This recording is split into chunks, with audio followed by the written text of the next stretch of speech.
Merhabalar arkadaşlar. Kanalıma hoş geldiniz. Ben İbrahim Ertaş.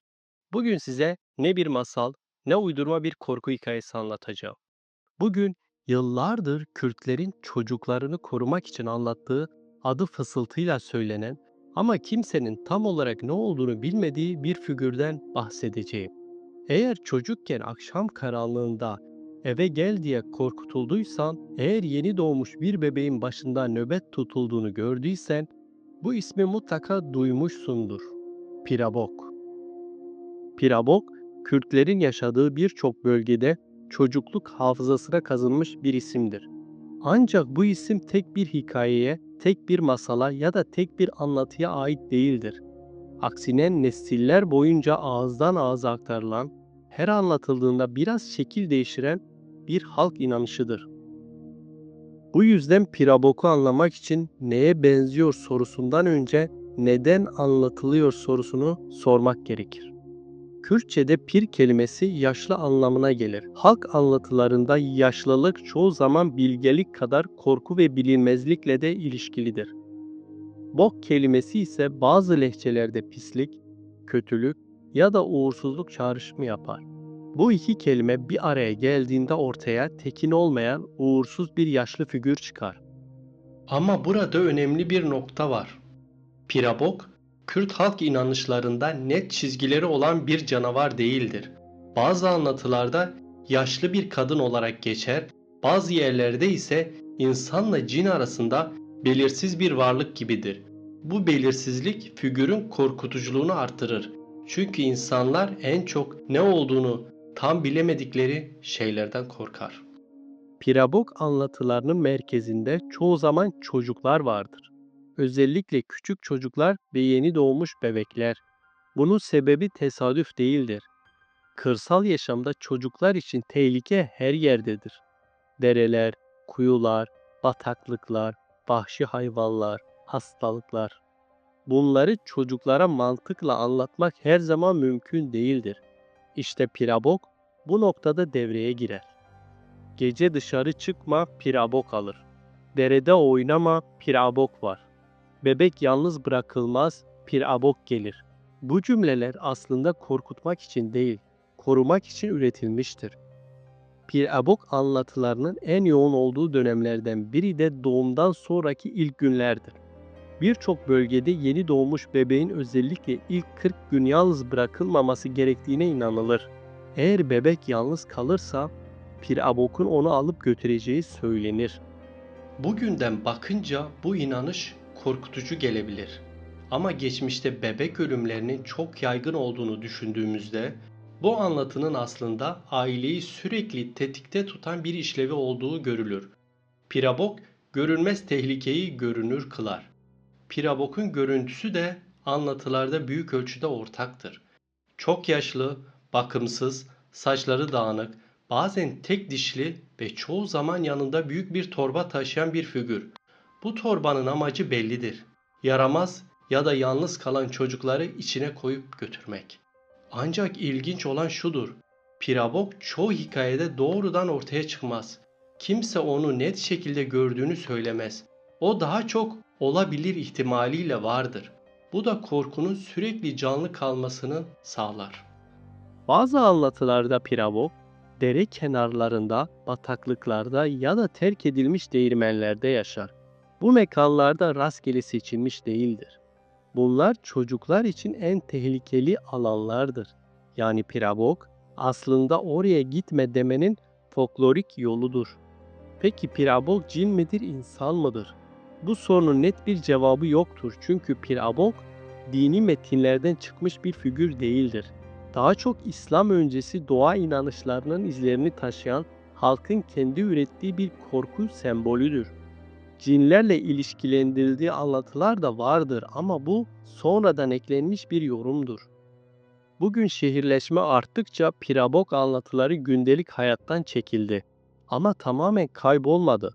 Çünkü pirabok sadece bir korku figürü değil, Kürtlerin çocukla, doğayla ve tehlikeyle kurduğu ilişkinin bir yansımasıdır. Aslında Pirabok bize şunu anlatır. İnsanlar kontrol edemedikleri ve açıklayamadıkları tehlikeleri hikayeye dönüştürerek anlamlandırır. Bu yüzden Pirabok bir masal karakteri değildir. O kolektif hafızanın içinde yaşayan bir uyarıdır. Pirabok anlatılarında dikkat çeken şeylerden biri bu figürün hiçbir zaman rastgele bir yerde ortaya çıkmamasıdır. Pirabok'un adı anıldığında anlatılar neredeyse her zaman belli mekanlara yönelir. Bu mekanlar sıradan yerler değildir. Aksine toplumun ortak hafızasında tehlikeli olarak işaretlenmiş alanlardır. Dere kenarları, bataklıklar, terk edilmiş değirmenler, ıssız patikalar. Bu yerlerin ortak bir özelliği vardır. Kontrol edilemez olmaları, özellikle çocuklar için. Pirabok'un buralarla ilişkilendirilmesi figürün aslında soyut bir korku değil, coğrafya ile bağlantılı bir uyarı sistemi olduğunu gösterir. Bir çocuk için dere sadece su değildir. Akıntı vardır, kaygan zemin vardır, ani derinlikler vardır. Ama çocuk bunu bilmez. Yetişkin ise bilir ama bunu her zaman kelimelere dökemez. İşte Pirabok bu bilgi boşluğunu doldurur. Oraya gitme demenin yeterli olmadığı yerde Pirabok var denir.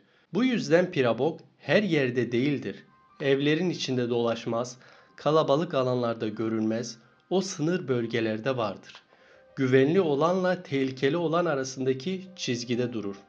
Bazı anlatılarda Pirabok'un özellikle suyla ilişkili olduğu söylenir. Suyun kenarında dolaştığı, çocukları oraya çektiği anlatılır. Bu anlatılar sadece korku yaratmak için uydurulmuş gibi görünse de aslında çok eski bir gerçeğe işaret eder. Tarih boyunca çocuk ölümlerinin önemli bir kısmı suda boğulma sonucu gerçekleşmiştir. Pirabok burada bir su ruhu değildir ama suyun tehlikesini temsil eden bir semboldür. Benzer şekilde terk edilmiş değirmenler ya da kullanılmayan yapılar da Pirabok'un mekanları arasında sayılır. Bu tür yerler genellikle karanlık, nemli ve çökmeye müsaittir. Aynı zamanda hayvanların barındığı, bazen de suç ya da kazaların yaşandığı alanlardır. Çocukların bu yerlere girmesi her zaman risklidir. Pirabok anlatısı bu riski somutlaştırır. Burada önemli bir nokta daha vardır. Pirabok çoğu zaman geceyle ilişkilendirilir. Gündüz onun adı daha az anılır. Gece ise sınırlar belirsizleşir. Görme azalır, sesler artar, yön duygusu zayıflar. İnsan zihni daha kolay korkuya kapılır. Bu da Pirabok'un etkisini arttırır. Peki Pirabok bir cin midir? Bu soru Kürt anlatılarında sıkça sorulur ama nadiren net bir cevap bulur.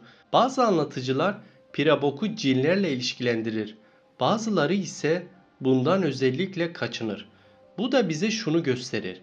Pirabok dini bir figür olmaktan çok halkın gündelik deneyimlerinden doğmuş bir anlatıdır. Cin anlatıları genellikle belirli kurallara sahiptir.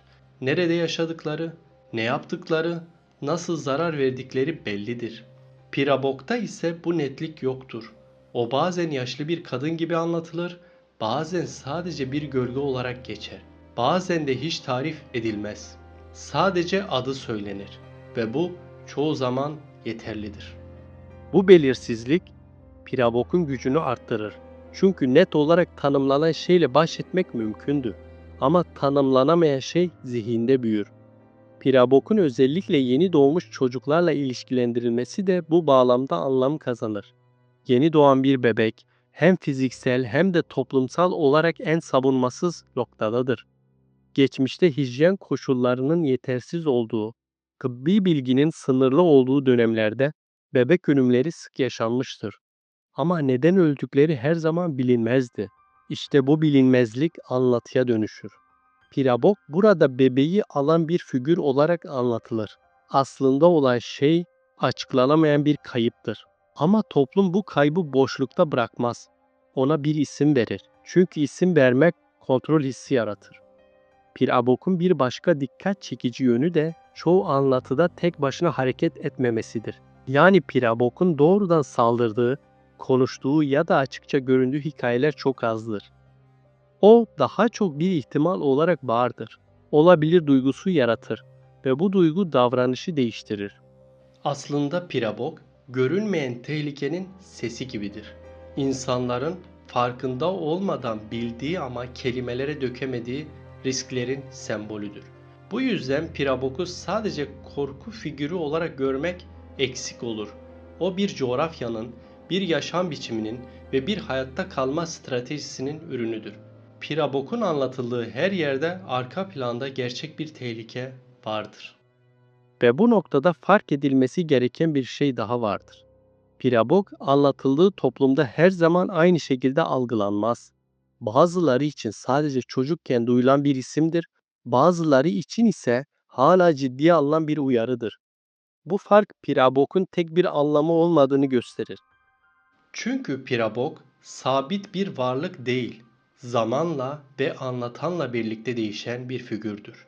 Ve bu değişim bizi Pirabok'un sadece korkuyla değil, insan psikolojisiyle de yakından ilişkili olduğu bir noktaya götürür. Pirabok anlatılarının en ilginç taraflarından biri bu figürün sadece çocukla sınırlı kalmamasıdır. Birçok insan büyüdükten sonra bile Pirabok adını duyduğunda kısa bir duraksama yaşar. Artık inanmadığını söyler, mantığını devreye sokar ama yine de içten içe bir rahatsızlık hisseder.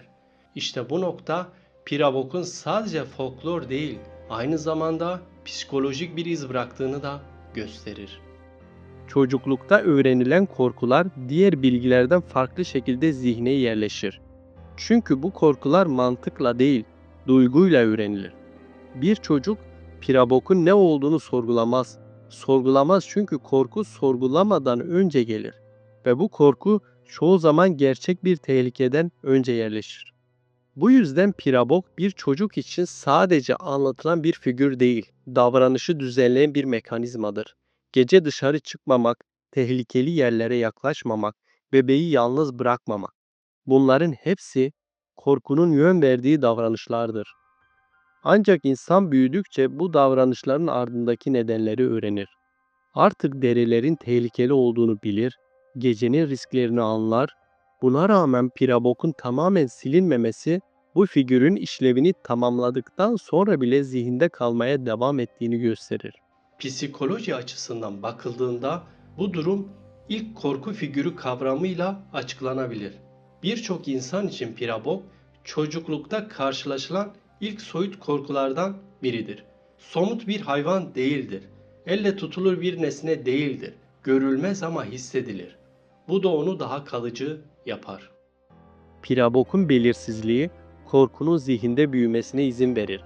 Çünkü çocuk Pirabok'un sınırlarını bilmez. Nerede başlar, nerede biter, ne yapar, ne yapmaz. Bunların hiçbiri net değildir. Bu da korkunun her yere sızmasına neden olur. Karanlık bir yol, sessiz bir dere, boş bir ev. Hepsi Pirabok'la ilişkilendirilebilir. Bu noktada önemli bir şey olur. Çocuk dış dünyadaki tehlikeyi kontrol edemese bile kendi davranışını kontrol etmeyi öğrenir. Pirabok'un asıl öğretici yönü budur. Gitme, dur, bekle gibi davranışlar korku üzerinden içselleştirilir. Ancak bu içselleştirme her zaman tamamen kaybolmaz. Bazı insanlar için Pirabok sadece bir çocukluk anısıdır. Bazıları için ise daha derin bir iz bırakır. Özellikle küçük yaşta yoğun korkuyla tanışan çocuklarda bu tür figürlerin etkisi daha uzun sürebilir. Burada Pirabok'un bir başka yönü ortaya çıkar. Pirabok sadece çocuklara anlatılan bir figür değildir. Aynı zamanda yetişkinlerin kendi korkularını yönetme biçimidir. Çünkü yetişkinler de her şeyi kontrol edemez. Bebek ölümlerini, kazaları, ani kayıpları açıklamak her zaman mümkün değildir. Bu açıklanamayan durumlar anlatıya dönüşür. Yani Pirabok sadece çocuğun değil, yetişkinin de işine yarar. Yetişkin başına gelen kötü bir olayı anlamlandıramadığında onu boşlukta bırakmaz, ona bir isim verir. Bu isim yaşanan acının yükünü biraz olsun taşır. Bu yüzden Pirabok anlatıları çoğu zaman fısıltıyla aktarılır. Yüksek sesle anlatılmaz. Çünkü bu anlatılar sadece korku değil, aynı zamanda kayıp ve çaresizlik de taşır. Pirabok'un psikolojik gücü onun kesinliğe sahip olmamasından gelir. Eğer Pirabok net bir varlık olsaydı zamanla unutulabilirdi. Ama o belirsizdir. Herkesin zihninde biraz farklıdır. Bu da onu kişisel bir korkuya dönüştürür. Bazı insanlar için Pirabok, çocukluğun geçtiği köyü hatırlatır. Bazıları için karanlık bir geceyi, bazıları için ise hiç yaşanmamış ama duyulmuş bir hikayeyi. Bu çeşitlilik, Pirabok'un kolektif olduğu kadar bireysel bir figür olduğunu da gösterir. Aslında Pirabok, insan zihninin çok temel bir ihtiyacına cevap verir. Bilinmeyeni somutlaştırma ihtiyacı. İnsan, açıklayamadığı şeyi isimlendirerek daha katlanılabilir hale getirir. Bu isim bazen bir tanrı olur, bazen bir kader, bazen de Pirabok gibi bir halk figürü. Bu yüzden Pirabok'un etkisi sadece geçmişle sınırlı değildir. Bugün bile çocukluğunda bu figürü duymuş birçok insan, karanlıkta tek başına yürürken içinden geçen kısa bir tedirginliği açıklamakta zorlanır. O an Pirabok'u düşünmez belki ama o his oradadır. Ve tam bu noktada Pirabok'un sadece bireysel bir korku değil, toplumsal bir hafıza unsuru olduğu daha net görünür. Çünkü bu hafıza sadece neye inanıldığını değil, nasıl yaşandığını da anlatır. Bu anlatının bizi götürdüğü yer artık geçmişle sınırlı değildir. Pirabok'un bugün neden hala hatırlandığını, neden tamamen kaybolmadığını anlamak için onu sadece eski bir figür olarak değil, bugüne taşınan bir düşünme biçimi olarak ele almak gerekir. Pirabok'un asıl ilginç tarafı artık anlatılmıyor olmasına rağmen unutulmamasıdır. Bugün şehirlerde büyüyen çocuklar bu ismi hiç duymayabilir. Ama köyden kente göç etmiş birçok insan çocukluğuna döndüğünde Pirabok'u hatırlar. Üstelik bu hatırlama sadece bir kelimeyi anımsamak değildir. Bir his, bir duraksama, bazen açıklanamayan bir tedirginlik de beraberinde gelir. Bu durum bize şunu gösterir. Pirabok sadece belli bir döneme ait bir korku figürü değildir. O bir düşünme biçiminin izidir. Modern dünyada tehlikeler değişti. Artık derelerden çok trafik kazalarından, bataklıklardan çok ekranlardan korkuluyor. Ama insanın bilinmeyen karşısındaki refleksi değişmedi. Sadece şekil değiştirdi. Eskiden bu refleksin adı Pirabok'tu. Bugün başka isimler var. Ama mekanizma aynı. İnsan kontrol edemediği şeyi hikayeye dönüştürür. Hikaye tehlikeyi yok etmez ama onunla yaşamayı mümkün kılar. Pirabok da tam olarak bunu yapıyordu. Çocuğa neden anlatmadan nasıl davranması gerektiğini öğretiyordu. Bugün baktığımızda Pirabok'un anlatıldığı toplumda yazılı kurallar azdır. Çoğu bilgi sözlüdür, deneyimle aktarılır. Bu yüzden korku figürleri bir tür toplumsal eğitim aracı haline gelir. Pirabok da bu eğitimin en güçlü araçlarından biridir. Ama Pirabok'un kalıcı olmasının tek sebebi işlevi değildir. Bir diğer sebep de onun açık uçlu olmasıdır. Pirabok net değildir. Tanımı yoktur. Herkesin zihninde biraz farklıdır. Bu da onu zamana karşı dayanıklı yapar. Net tanımlanmış figürler zamanla eskir ama belirsiz olanlar dönüşür. Bu yüzden Pirabok ne tamamen masaldır ne de tamamen inançtır. O ikisinin arasında bir yerde durur, gerçekle hayalin kesiştiği noktada ve bu nokta insan zihninin en hassas yerlerinden biridir. Bugün Pirabok'u anlatırken dikkat edilmesi gereken bir şey vardır. Onu romantize etmek ya da korkutucu bir yaratık gibi sunmak anlatının özünü kaçırır. Çünkü Pirabok'un asıl gücü korkutmasından değil, düzenlemesindedir. Davranışı düzenler, dikkati artırır, sınır çizer. Bu yüzden Pirabok gerçekten var mıydı sorusu yanlış bir sorudur. Asıl soru şudur: Pirabok neyin yerini dolduruyordu? Bu sorunun cevabı bizi sadece geçmişe değil, bugüne de götürür. Çünkü bugün de çocukları korumak için benzer yöntemler kullanıyoruz. Farkında olmadan farklı isimlerle, farklı hikayelerle aynı şeyi yapıyoruz. Pirabok'un artık anlatılmıyor olması onun işlevinin bittiği anlamına gelmez. Sadece başka formlara büründüğünü gösterir. Korku figürleri ölmez, şekil değiştirir. Ve belki de Pirabok'un en çarpıcı tarafı şudur: o hiçbir zaman inanılması gereken bir şey olmadı. Kimse Pirabok'a inanmak zorunda değildi. Ama herkes onun varmış gibi davranmasının ne işe yaradığını biliyordu. Bu da Pirabok'u bir inançtan çok bir kolektif uzlaşma haline getirir. Bu ismi söyleyelim ki çocuk dikkat etsin, uzlaşma budur. Ve bu uzlaşma nesiller boyunca işe yaramıştır. Bugün geriye dönüp bakıldığında Pirabok'un anlattığı şey aslında çok basittir. İnsan kendinden zayıf olanı korumak için korkuyu bile araç haline getirebilir ve bunu yaparken korkuyu tamamen kötü bir şey olarak görmez. Pirabok bu yüzden sadece karanlık bir figür değildir. Aynı zamanda koruyucudur, serttir ama amaçsız değildir. Acımasız gibi görünür ama arkasında bir niyet vardır. Belki de bu yüzden yıllar sonra bile Pirabok adı duyulduğunda insanlar bir an durur. Gülerek çocukluk işte der. Ama içten içe şunu bilir. O korku bir zamanlar işe yaradı. Ve belki de bugün geçmişte anlatılan bu tür hikayelere bakarken asıl sormamız gereken soru şudur. Biz bugün çocukları hangi hikayelerle koruyoruz?